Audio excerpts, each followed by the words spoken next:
כאשר חותכים את הקרן מבעל החי, העצם עדיין דבוקה לשופר.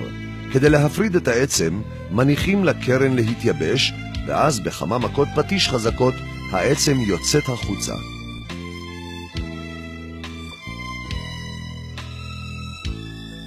גם מקרן ארוכה ומפותלת של הראם או אנטילופה, העצם מתגלשת החוצה. חשוב לציין שהראם אינו אותו ראם המוזכר בתורה שהוא פסול לשופר. לאחר שהוצאנו את העצם הפנימית, עדיין לא ניתן לתקוע בשופר מפני שהקצה של השופר סתום. העצם לא מגיעה עד סוף הקרן.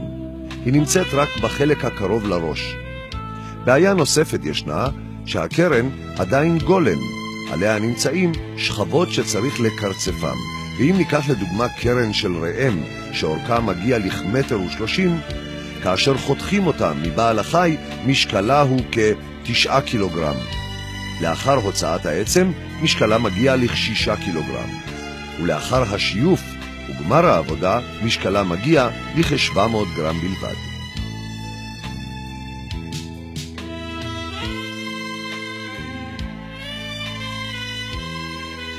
בתחילה מורידים את השכבה הגסה הנמצאת על גבי השופר.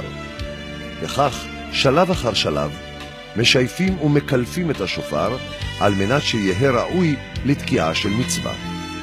אנחנו לא מברכים ברכת שהחיינו בשעת עשיית השופר, כמו במצוות אחרות שיש בהן חיוב לברך.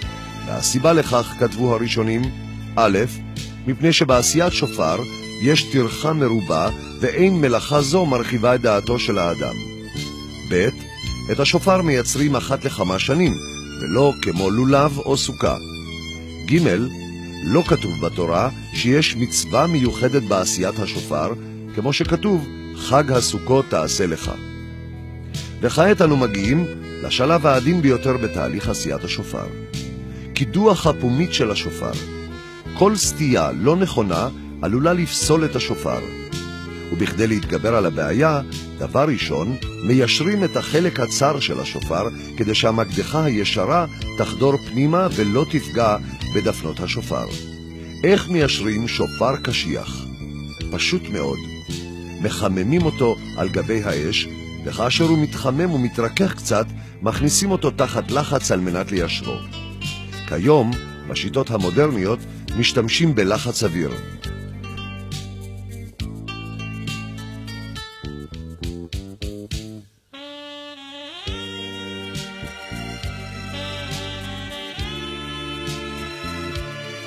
פעם ועוד פעם עד שראש השופר מתיישר.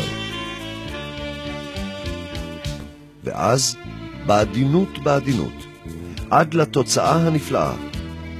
גם בתוך הפומית, הקידוח נעשה בצורה מסוימת כדי להקל על התקיעה. בעל מפעל היה מוכן לשתף אותנו בסוד המקצועי שלו.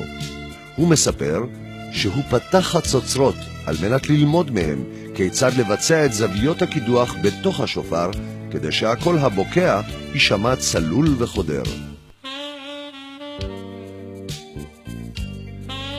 אריה שאג, מי לא ירא.